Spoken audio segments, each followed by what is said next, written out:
viewers, Rectangular back, this time with just a preview of the loose images from eBay regarding the Absorbing Man wave.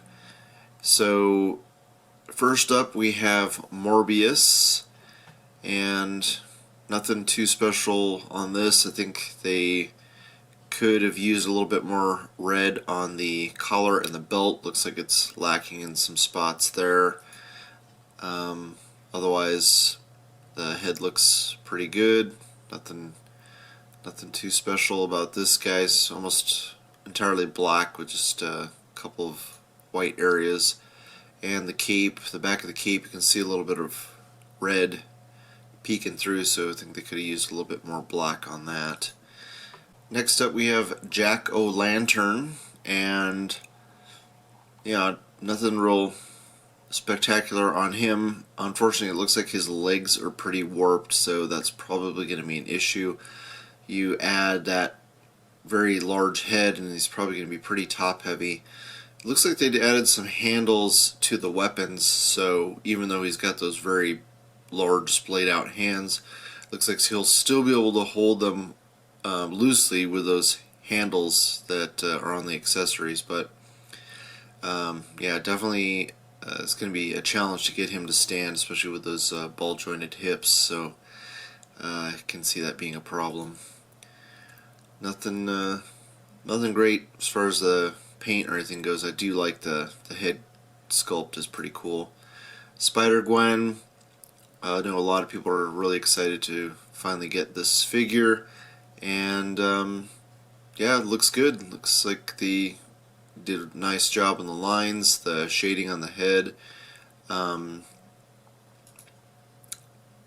the back looks good. Only issue, I think, the head obviously is just casted in that Caucasian colored plastic. It's just kind of shiny. It looks like it needs some paint, and it's hard to tell if there's any shading in her hair. The lightness, I don't know. It's not a bad looking head, but I know a lot of people will probably put that on a civilian body, so pretty cool. And then we have Beetle, and this one looks very nice. The paint on the biceps comes close to matching. You have the green plastic on the top of the figure, and then the lower arms, and then the rest of the and then the lower legs are the molded plastic in that pink. So they don't quite match. It's close, so not too bad there.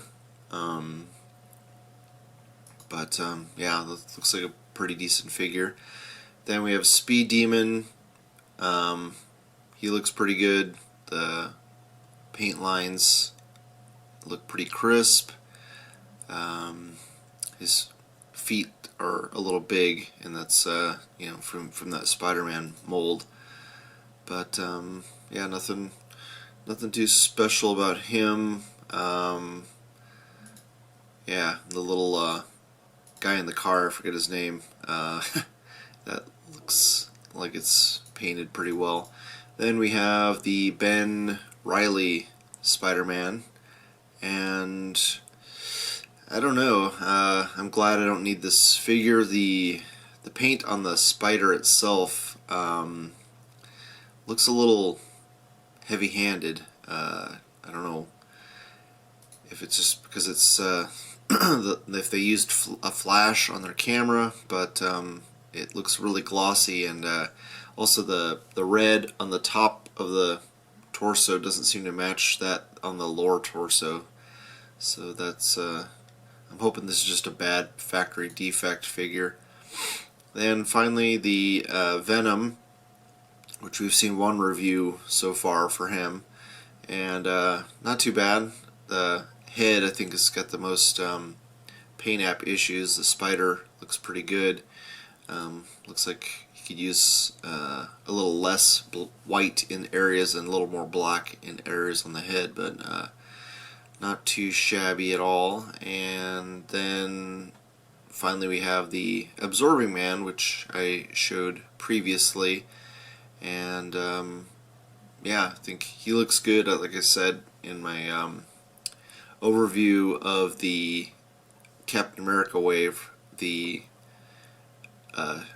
lack of paint shading on the flesh areas, especially on the chest, is about the only complaint I have on the head. The head is a little bit cone shaped. He does appear that way a lot in the comics, so not really complaining about that. But overall, not a bad looking wave. Not great, but I know a lot of people are excited to get them, which they are shipping from Big Bad Toy Store this week.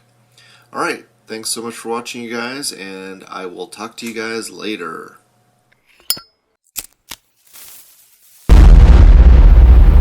That's crispy.